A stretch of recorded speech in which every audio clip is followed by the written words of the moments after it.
का क्या उपदेश? हाँ, ठीक है, सबके अंदर भावना होती है कि भगवान या संत जनों के पास जाकर हमारी समस्याओं का समाधान हो, उनका अच्छा विचार है। पर पहली बात तो हमारे में सामर्थ्य नहीं है ऐसी, हम अपने में सामर्थ्य नहीं देखते कि हम किसी की कामनाएँ पूर्ण कर सकें, क्योंकि भगवद आश्रित हैं। प्रेम समुद्र करुणा निधान भगवान सबका मंगल करते हैं। उन्हीं के नाम का जप करो, उन्हीं के चरणों का आश्रय ले लो, तो तुम्हारी कोई भी कामना ऐसी नहीं है जो पूर्ण ना हो जाए। पर क्या है कि हम लोग पापाचरण नहीं छोड़ते। जैसे लोग कहते हैं ना कि भई हमने देखा नाम जप करके 10-5 दिन या कुछ हमारी कामना पूर्ण नहीं हुई।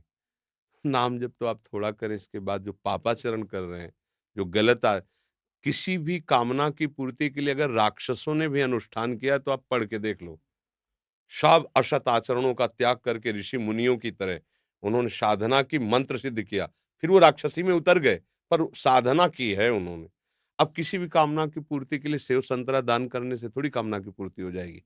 कि आप सोचो 10-5 हज़ार, लाखों हम बेईमानी कर रहे हैं, 10-5 हज़ार बाबा जी को दे दे, सेव संतरा दे दे, वो हमारी कामना की पूर्ति कर दे, मेरी समझ के बाहर। इसलिए हम इन प्रश्नों के लिए कहते, बकाया सबके प्रश्नों का समाधान है निश्चित, यदि आप सही आचरण अपने कर लो, क्योंकि तुम्हारे दुःख का कारण तुम्हारे बुरे आचरण है, पुराने, और अभी तुम नए बुरे आचरण कर रहे हो, तो अब थोड़ा भी सुकृत करोगे, तो बुरे आचरण फन काढ़ करके खड़े हो जाएँगे तुम्हारे नाश के लिए, क्योंकि वो नष्ट नहीं होना चाहेंगे, तुम्हें दंड देंगे, तो तुम्हारे सुकृत से अश्रद्धा कर देंगे, संतों से अश्रद्धा कर देंगे, भजन में अरुचि पैदा कर देंगे, और वो फिर आक्रमण करेंगे। और वो जब तक अशुचि कर्म तुम्हारे हैं, तब तक तुम्हें वो सुखी नहीं होने देंगे। अगर नौकरी भी लग गई है, फैक्ट्री भी चल रही है, तो ऐसी बाधा खड़े करेंगे, और टेंशन मुक्त नहीं हो सकते। तब लगी कुशल न जीव को सपने मन विश्राम, जब लगी भजत न राम को शोक धाम तज काम। पक्का सिद्धांत है। आप सब अपने आचरण सुधार लो, खान पान सुधार लो, और अगर थोड़ा भी रामकृष्ण हरि जपोगे तो तुम्हारा मंगल हो जाएगा। कौन ऐसा काम है जो भगवान की कृपा से ना हो जाए? पर हम भगवान की कृपा का आदर कहाँ करते हैं?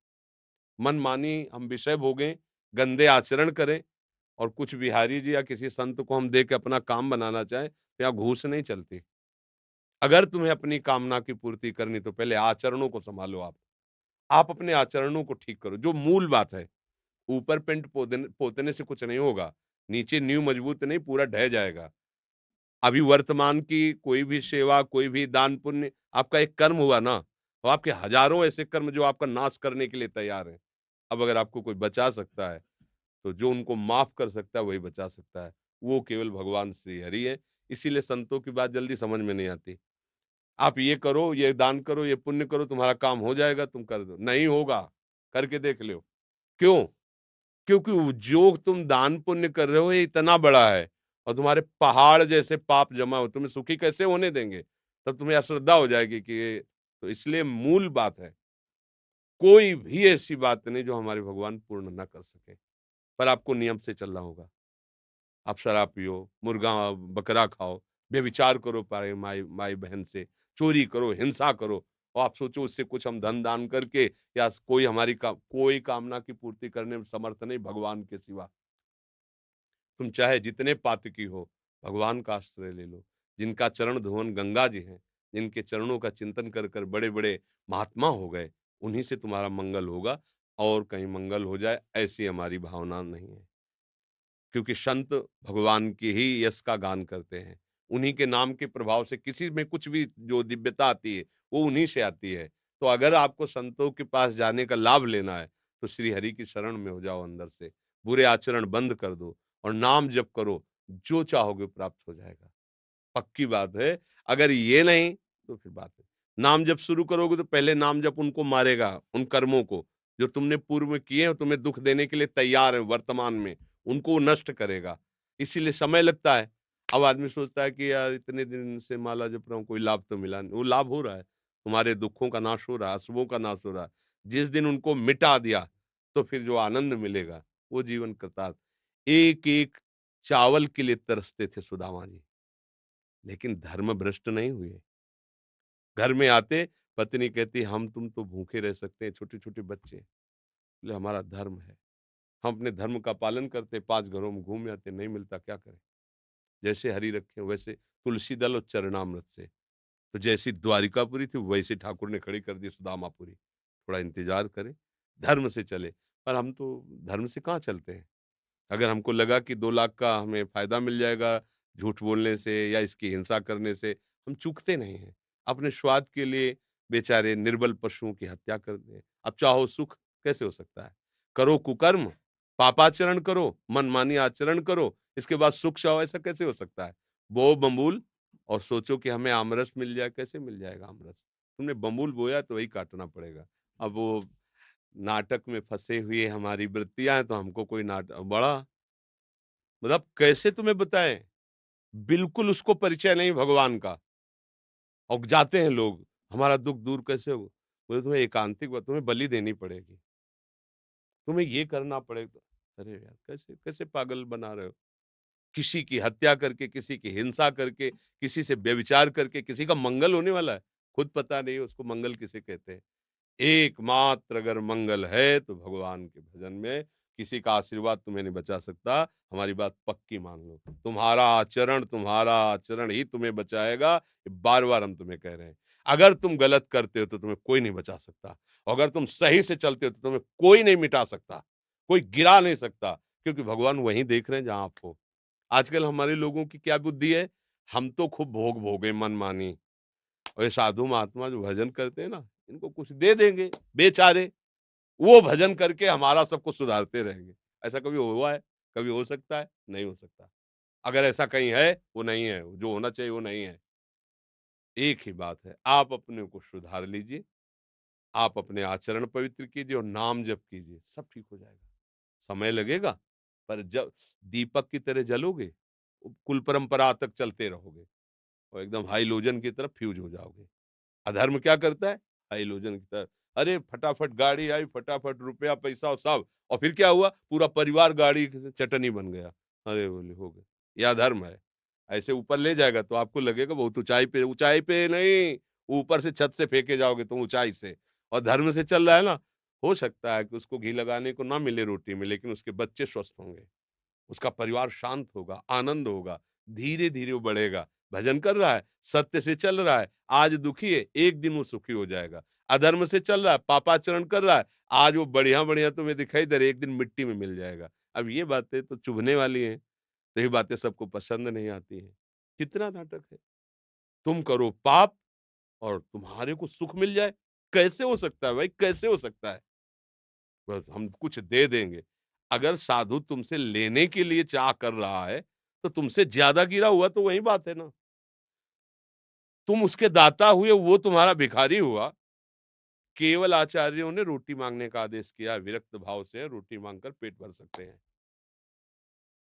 ऐसे प्रभु की प्रेरणा से वो यहीं वही रखेगा जिसकी प्रभु प्रेरणा कर रहे हैं, अन्यथा यहाँ नहीं। तुम्हारी ताकत नहीं कि तुम निकाल के रख सको। प्रभु अगर रख दिया है और प्रभु की प्रेरणा नहीं हुई है, तो शाम तक उसको नष्ट कर दिया जाएगा। शाम तक उसे बिल्कुल नष्ट कर दिया। कई बार हमने देखा है प्रभु की लीला कि ऐसा विधा फेंकवा दो, तुरंत फेंको, यमुना जी में जाकर तुरंत फेंको, हटाओ इसको, तुरंत यहाँ से हटाओ। भगवान के आश्रित होने पर ही काम बनेगा, पापाचरण करके ठगा नहीं जा सकता संत महात्माओं को, जो भगवत मार्ग के पथिक हैं। और अगर वो उनको ये है कि आपसे कुछ लेके, तो उनके पास है ही नहीं, कुछ क्या देंगे आपको। कभी भ्रमित मत हो, किसी के आशीर्वाद की इच्छा मत करो। ये बात तुम्हें अच्छी नहीं लगेगी पर हम बता रहे हैं। अगर आप सच्चे आचरण से चलोगे, नाम जप करोगे, सबकी कृपा आपके ऊपर होगी, आशीर्वाद माँगने की ज़रूरत नहीं। जहाँ पर कृपा राम की होई, तहाँ पर कृपा करे सब कोई। अब तुम करो गंदे आचरण, मनमानी, धर्म विरुद्ध आचरण और कोई तुम्हें बचा ले, बिल्कुल नहीं।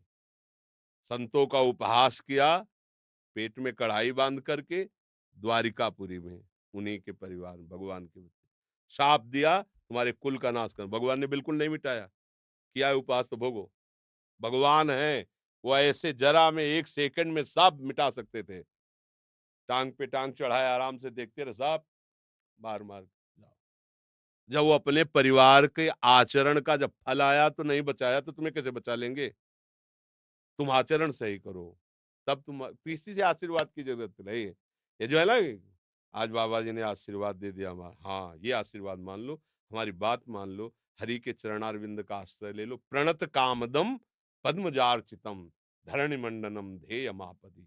जिनके चरण चिंतन करने वालों के लिए कल्प तरु के समान है। आप हरि चरणों का चिंतन कीजिए। हरि स्मृति सर्व विपद विमोक्षणम। कोई विपत्ति तुम्हें परास्त नहीं कर सकती। आएगी, परास्त नहीं कर पाएगी।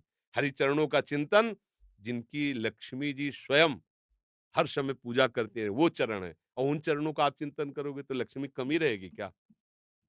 पर हम भगवान से नहीं, हम अधर्म से सुख चाहते हैं, इसीलिए हमारी दुर्दशा हो रही।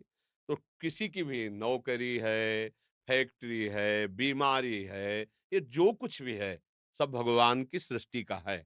आप उन मालिक की तरफ दृष्टि करो, उनके सन्मुख हो, उनसे प्रार्थना करो। वो बच्चों से कुछ लेने की जरूरत नहीं होती पिता को, बस जरूरत होती है कि वो पिता का अनन्य बना रहे। प्रभु कहते हैं अनन्य, मेरे अनन्य हो जाओ, सब काम बन जाएगा। तो इसीलिए हम कहते हैं कि अब जैसे अब हम क्या करें, तुम्हारी नौकरी नहीं लगती तो हम क्या करें? अगर हमारी नौकरी में निष्ठा होती तो हम भी नौकरी करते, बाबा जी ना बनते। अब किसी का ब्याह नहीं हो रहा, किसी को बच्चा नहीं, ये संसार के तो खेल है।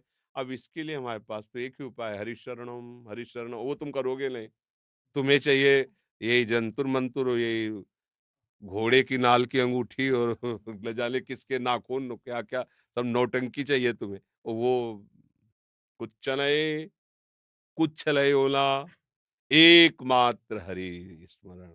विनिश्चितम बदामि ते नान्यथा वचांस में हरिम भजन्ते नरा भवसागर तरंते। हरि भजे सब बढ़िया, हरि न भजे कुछ तुम्हें कोई नहीं बचा पाएगा। संकट तुम्हें, पाप तुम्हें नष्ट कर देंगे। इसलिए भगवान सर्वसमर्थ है। हमारी प्रार्थना मानो, मन लगे ना लगे। दवाई जैसे हमारा स्वाद बिगाड़ देती है, हमें अच्छा नहीं लगता, पर हम दवा खाते हैं रोग निवृत्ति के लिए। ऐसे ही तुम्हारा मन लगे ना लगे, आप बोलो राधा राधा, बोलो हरि हरि, बोलो, आपका मंगल हो जाएगा। ये आपको बचा लेगा, ये नाम आपको मंगल कर देगा। अब नाम न जप करो तो कैसे? फिर और कोई उपाय नहीं। हम तो राधा वल्लभ श्री हरिवंश जपते हैं, राधा राधा, राधा वल्लभ श्री हरिवंश। हमारे पास सब आए हो तो हमारी यही प्रार्थना, शराब मत पीना, मांस मत खाना, आज के बाद गंदी बात मत करो, धर्म से रहो, सुखी हो जाओगे। थोड़ा पीछे के कर्म आके दुख देने की बात करेंगे, भगवान की शरण में वो बचा लेंगे। भगवान अपने जनों को ऐसे बचाते हैं, जैसे अपना लड़का है, कोई गलत काम कर दिया और उसको चार लोग पीटने आ रहे हैं, तो चतुर पिता क्या करता है, दौड़ के हाथ पकड़ता है उसका और इतना हाथ ऊंचे करके ऐसे मारता है, और इतना जोर से चिल्लाएगा, हाथ ऊंचे उठाएगा, लगेगा कि मार डालेगा। और पर हाथ का बहुत हल्का प्रहार होगा, आवाज बहुत होगी। तो वो लोग कहें, मतलब जो चार देख रहे हैं, अरे भाई अब क्यों मारते हो गई गलती। ऐसे ही भगवान अपने भक्तों को दंड देते हैं। भयंकर अपराध है, वो दिखाई दे रहा है बड़ा होके आएगा, तो ऐसे हल्के से निपाट देते हैं। रक्षा करो सदा तिनके रखवारी, जिम बालक राखे महतारी। वही हमें बचा सकते हैं, दूसरा भाई कोई नहीं। कोई दूसरा नहीं है, ये पक्का समझ लो, वो ही बचा सकते हैं, एक हरि, कोई नहीं बचा सकता। पूरा परिवार लग करके गजराज को बचाने की कोशिश की, हजारों हाथी हाथिनियां, नहीं बचा पाए। जब उसने देखा मेरा भी बल नहीं, मेरा परिवार सब छोड़ के चला गया, पुकारा हरि।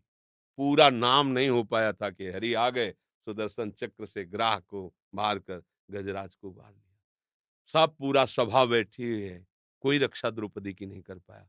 जे ही पुकारा हे कृष्ण द्वारिका, यही भगवान वस्त्र बन गए।